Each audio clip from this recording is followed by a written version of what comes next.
Loan mafia के नाम से शुमार रामनगर निवासी लक्ष्य तंवर को गाजियाबाद की शहर कोतवाली पुलिस ने 2 साथियों के साथ गिरफ्तार किया है। आरोप है कि उसने कम प्रॉपर्टी पर 2 करोड़ रुपए का बैंक से लोन लिया है।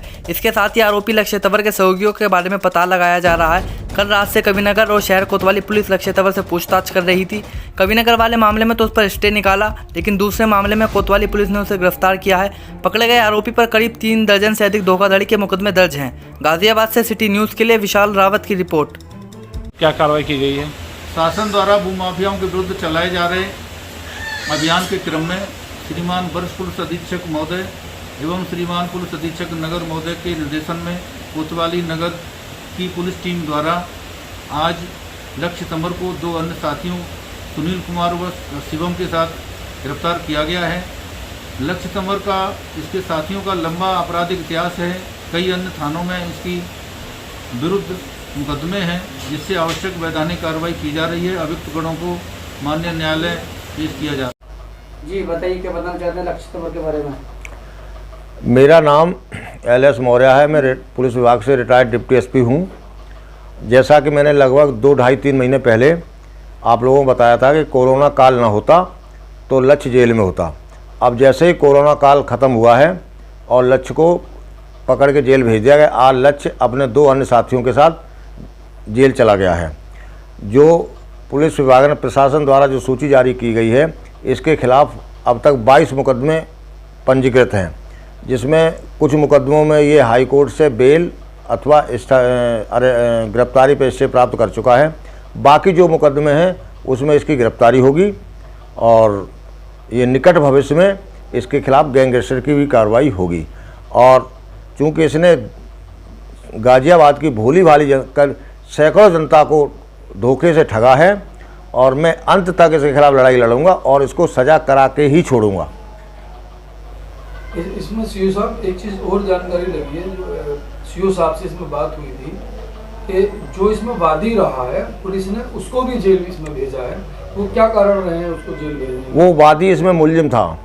वादी ने मुलजिमान के साथ मिलकर के फ्रॉड करके जो रजिस्ट्री इनको जो प्रियंका तंवर ने रजिस्ट्री इनको की थी, वो प्रियंका तंवर ने एक रजिस्ट्री 72,10,000 की और एक रजिस्ट्री 62,50,000 की थी। उसी रजिस्ट्री को उसमें कूटरचित दस्तावेज तैयार करके बैंक में जो रजिस्ट्री रख करके उसमें एक रजिस्ट्री पे जिसमें 72,10,000 कीमत थी, उस पर 2,80 लाख की गई है और जो 61,50,000 की रजिस्ट्री थी उसमें 2,75 लाख करके दोनों फ्लोर पे 2-2 करोड़ का लोन इन वादी द्वारा लिया गया है। और वादी की उसमें पूर्ण सहमति है। वादी के सब दोनों जो बैंक में रजिस्ट्री है वो तो 2,75 लाख की 2,75 लाख और 2,80 लाख की रखी हुई है।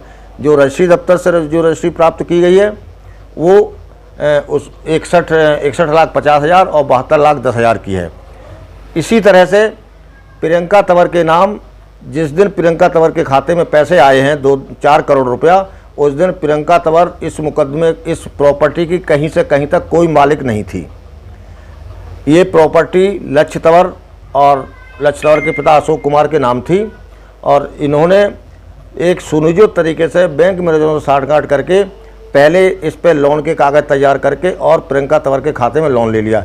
उसके बाद इन दोनों बाप बेटों ने, अशोक कुमार और लक्ष्य तंवर ने, उस प्रॉपर्टी की पावर ऑफ अटॉर्नी अपने पत्नी प्रियंका तंवर के नाम की।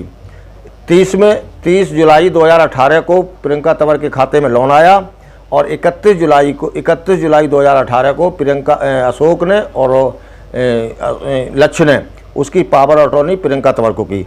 उसके 3 महीने बाद लक्ष्य तंवर प्रियंका ने अशोक और सुनील के नाम रजिस्ट्री की है, जबकि वो जो पावर ऑफ अटॉर्नी की थी वो भी अवैध है।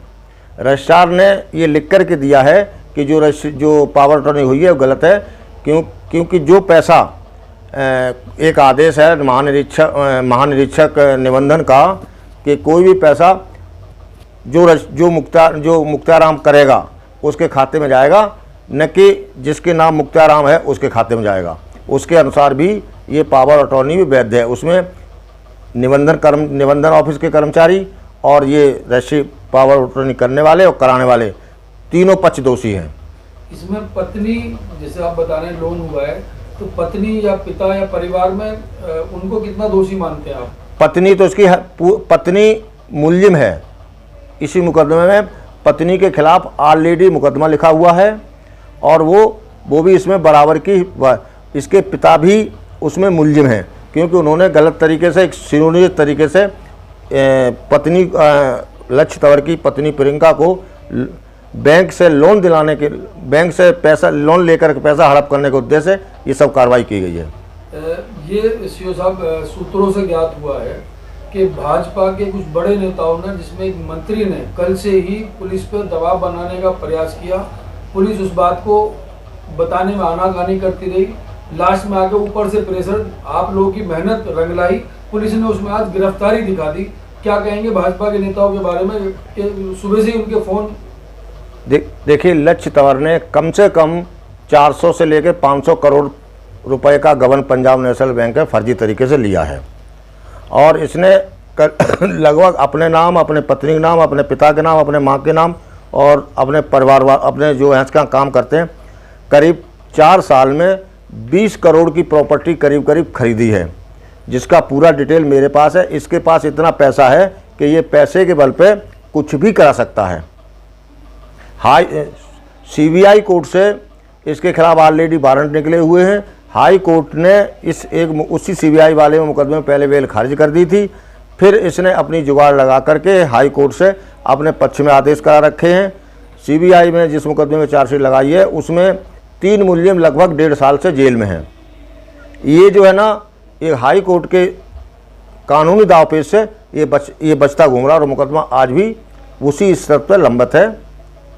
आपने जो पिछली बार हमने जो कॉन्फ्रेंस आपके साथ की थी, आपने मैनजी पे भी आरोप लगाए थे कि वो इसे बार बार बचा रहे हैं, इस पे आप क्या कहना चाहेंगे? मैनजी का पूरा संरक्षण इस पे है। इसने अपनी जो काली कमाई का बहुत कुछ हिस्सा महंत जी के आश्रम में, वहाँ बच्चों के जो भोजन बनता है उसमें खर्च किया है। कई पत्रकार ऐसे हैं जिन्होंने इसके खिलाफ छापा था। महंत जी ने इस बात की भी शिकायत उन लोगों से की है।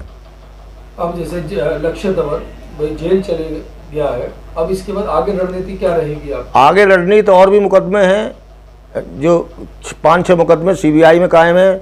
CBI का अपना पैटर्न अलग है, वो पहले एविडेंस कलेक्ट करते हैं, उसके बाद मुलजिम बनाते हैं और ये CBI के हर मुकदमे में ये मुलजिम बनेगा आने वाले समय में।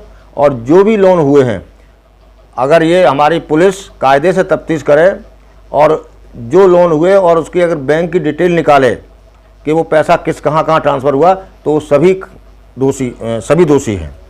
आपका भी मुकदमा पंजीकृत है 420 का लक्ष्य तंवर के ऊपर, उसमें जो पुलिस ने बताया कि उसमें स्टे था, तब उसको स्टे को क्या माना है कि गिरफ्तारी तो आज लक्ष्य तंवर की हो गई, अब उसमें क्या रणनीति रहेगी आप वाले मुकदमे? अब उसमें स्टे का है, अब उसमें चूँकि चार्जशीट सबमिट हो चुकी है, जिस दिन कोर्ट से जब कोर्ट ने संज्ञान वैसे ले लिया है, क्योंकि कोरोना काल में ऐसे कुछ डायरेक्शन थे कि कभी किसी गवाह को, मुलजिम को न बुलाया जाए। अब कोरोना काल ख़त्म हुआ है, मुलजिमान को पहले सम्मन भेजा जाएगा, सम्मन पर नहीं आते हैं तो उनके खिलाफ कार्रवाई हो जाएगी, स्टे उसका ख़त्म हो जाएगा और अब उसे पुनः जमानत करानी पड़ेगी।